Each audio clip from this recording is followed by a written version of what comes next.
Ladies and gentlemen, welcome to the main event.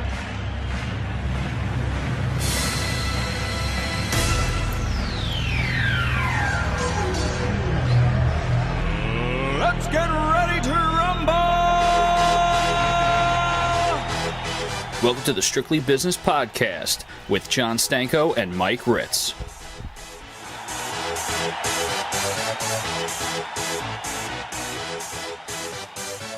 Y'all ready for this?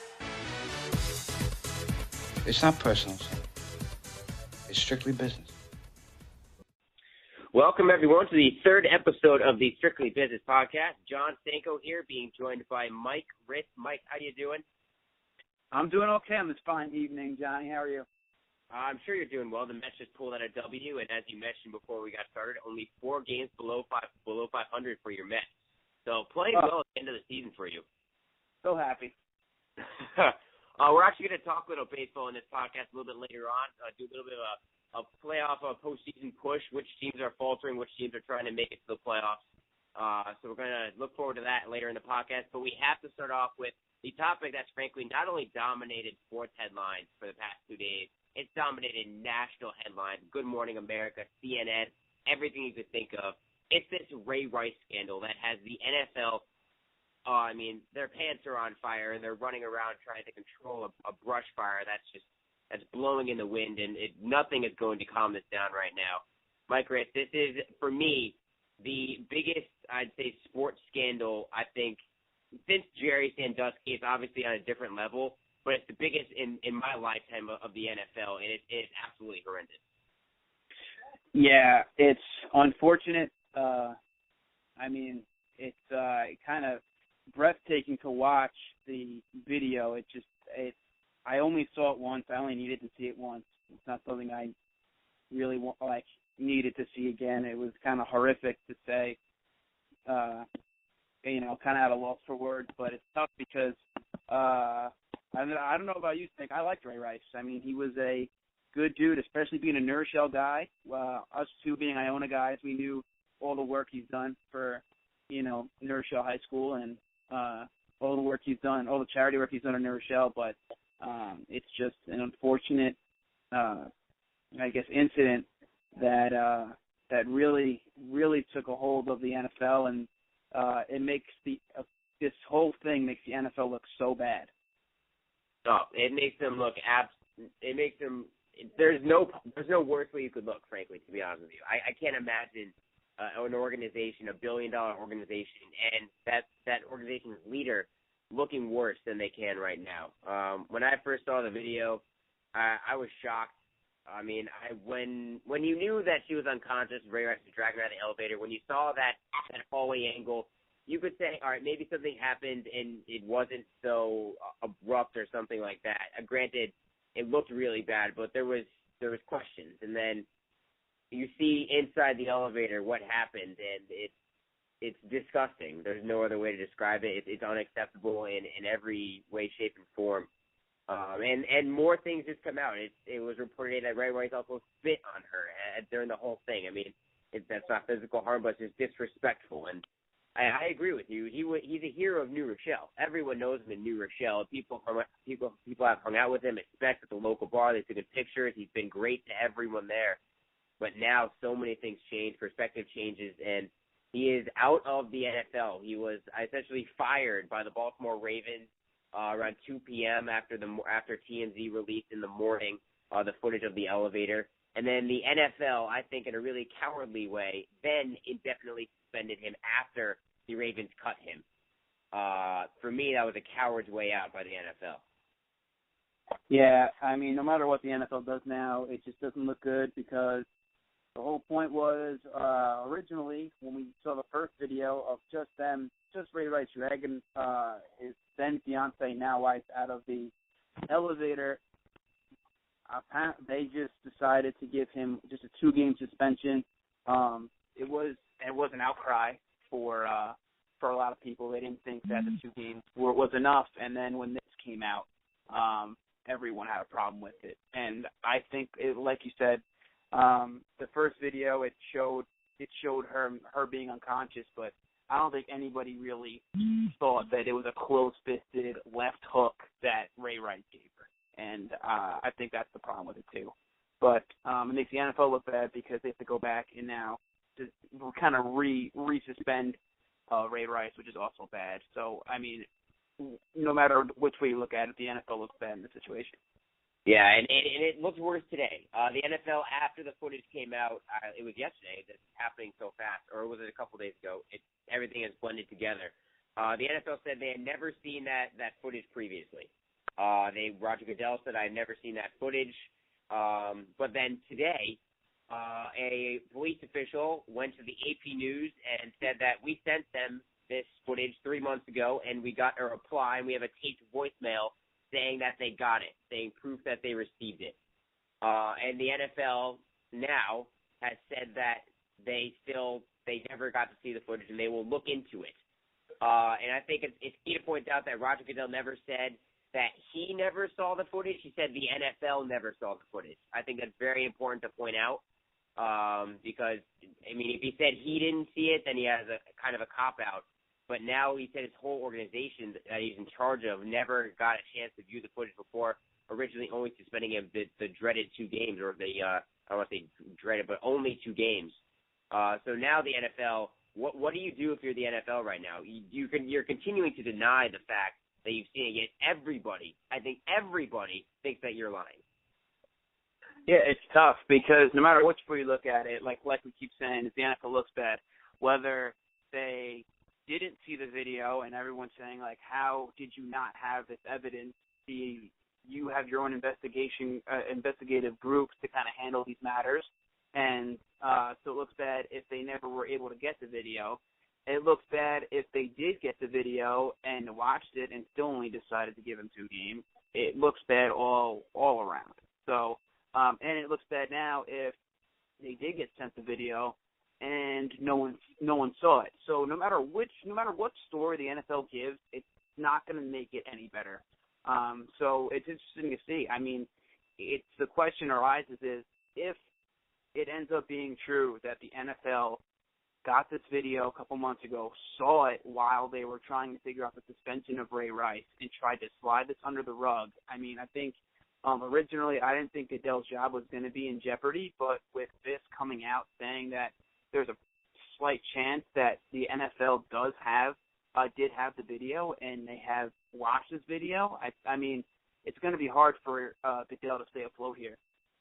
Yeah, listen, I really think that the owners should bond together and say, listen, Goodell, you murdered this. You murdered this whole entire thing. This whole entire process with Ray Rice has been a butcher since the beginning, when it began of him questioning Ray Rice's wife with Ray Rice in the room. Everyone knows, I mean, it's common sense that if in a domestic abuse case, you don't put the 2 parties in the same room when questioning about the incident. I think everyone would know that, even if you're not a lawyer. And he botched it from the beginning. Then only the 2 games everyone got outraged, and now this. I think somehow he survived, and I hate to say it, but I have a gut feeling that somehow he's going to survive, because he said he's not going to resign. He said that in a quote. He's like, I'm not going to resign no matter how much the pressure.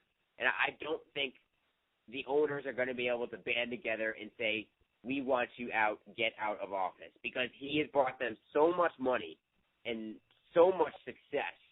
I don't know if there's an owner or a series of owners who can rally enough troops to get him out of office. Yeah, I completely agree with you, because the only real way to kind of push a commissioner out isn't fans, isn't coaches. Unfortunately, it probably stinks to hear this, but it comes down to the owners. When the owners aren't happy with a commissioner, that's when the commissioner gets pushed out. When you have a ban of owners, kind of like what they did with Donald Sterling, not comparing the 2 situations, but this is what happened. The owners got behind the commissioner to get rid of Donald Sterling. So owners band together with the commissioner to get an owner out. This time the owners would have to band together and say, look, you technically work for us, and we don't want you here anymore. So I agree. I think in the past day, Goodell's seat definitely got hotter, but I still see him being the commissioner of the NFL just because there's just so much money involved in this that I believe that he'll he'll stay afloat here. And yeah, it's just an unfortunate situation that it seems like the entire world is covering right now. Yeah, and if anyone hasn't seen Keith Oberman address this situation, he did a fantastic job calling for everyone involved to resign. I admit I'm not always a huge fan of Keith Oberman, but his monologue on his show regarding the situation was absolutely fantastic. And I think he came out with another one today with the new evidence coming out that the NFL might have had the footage. I think he came out with a new video as well, but I haven't seen it. But I strongly recommend everyone to go watch that video. And Mike, I'm also curious, how do you think the NFL is going to address the situation tomorrow on Thursday Night Football with Baltimore playing in the game? CBS has their first Thursday night game.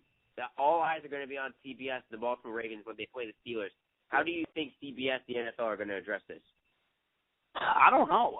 That's a really good question because in one way, they might just go about their business and just do the game and not bring it up. But I don't think you can. I don't think there's an opportunity where you can't bring it up. I think that their pregame show is probably going to mention it. I'd be surprised if they didn't. I'm surprised if Ravens head coach John Harbaugh doesn't get these questions before the game. And we'll see how I'm more interested to see how the team's going to respond tomorrow night when they play. I mean, it's a big game. They're playing the Steelers, divisional rival. Had a lot going on with this team this past week. Let's see how they kind of bear down and play because it's obviously I guess a nuisance in the locker room right now, and all this circulating, all these questions throughout the week about what they think of their teammate, of their now former teammate Ray Rice, and I'm more interested to see that, how the Ravens are going to bounce back and how they're going to respond to this crazy week that it's been around the NFL. But yeah, I mean, I think if you're CBS, you really gotta. I mean, it's going to get mentioned, but I don't think they're going to have. I don't think it's going to be a huge mention. They'll mention it for a couple minutes, but I don't think it's going to be a big thing. Yeah, I think they're going to try and draw away from it and talk strictly football, which I think is the proper thing to do. But if they ignore all of it, then they're making a big mistake.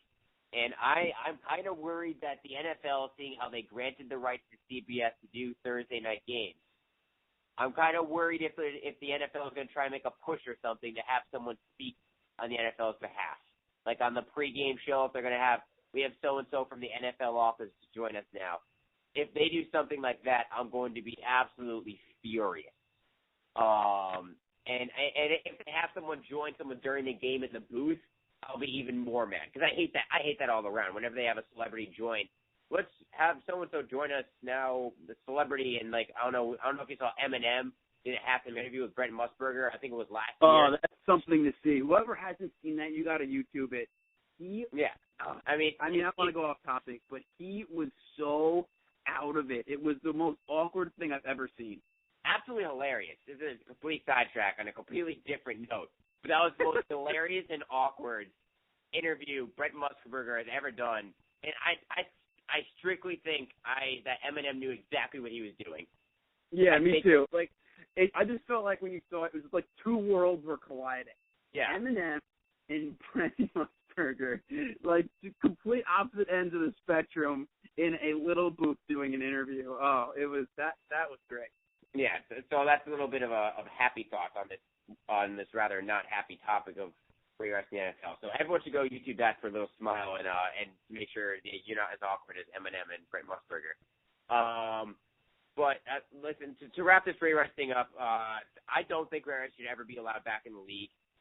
Roger Goodell said that he's open to reinstatement because obviously Michael Vick got let back in. But I think that with everything that's been done, I don't think Ray Rice should be let back in.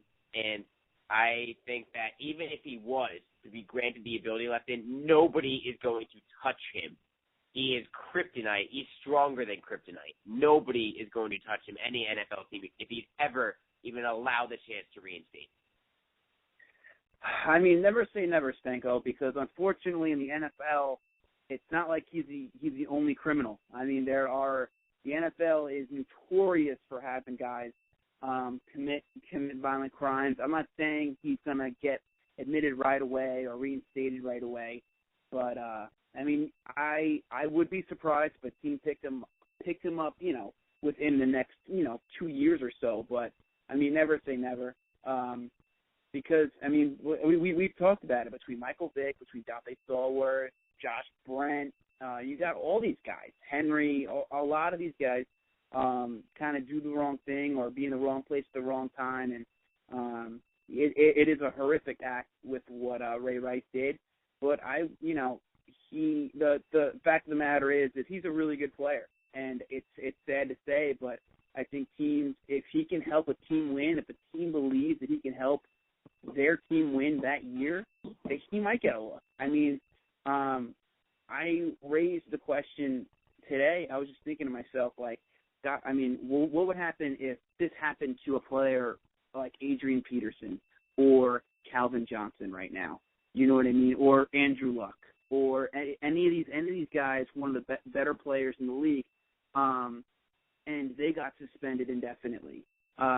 When they get reinstated, do you think somebody would let them back in the league? I mean, I think with their athletic ability, I think eventually he would be put back in the league. I mean, I don't know how you see it, Stanko, but I think of it that way. I mean, it's terrible to think to reinstate a player like that, but if a team really believes that he can help a team win, I bet your team will give him a look.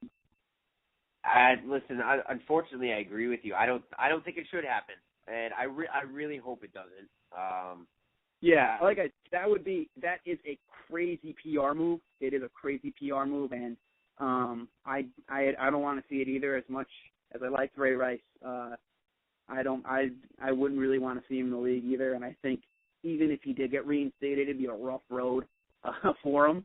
So I don't think he'd get booed by his home crowd. It'd be like Michael Vick getting signed by Philly getting get back to normal, and I don't think that he should be back in the league. But the NFL is all about getting wins, and like I said, if he can help a team win, if a team believes that he can help their team win, he might get a look. He might get a look because the NFL has given second chances to people recently. So I mean, Ray Rice isn't the only guy to do it. Yeah, well, I mean, the NFL is in hot water. Roger Goodell's in hot water, and this storyline, it still has legs. It's going to be going for a long time. So we'll see where this Ray Rice storyline heads up down the road.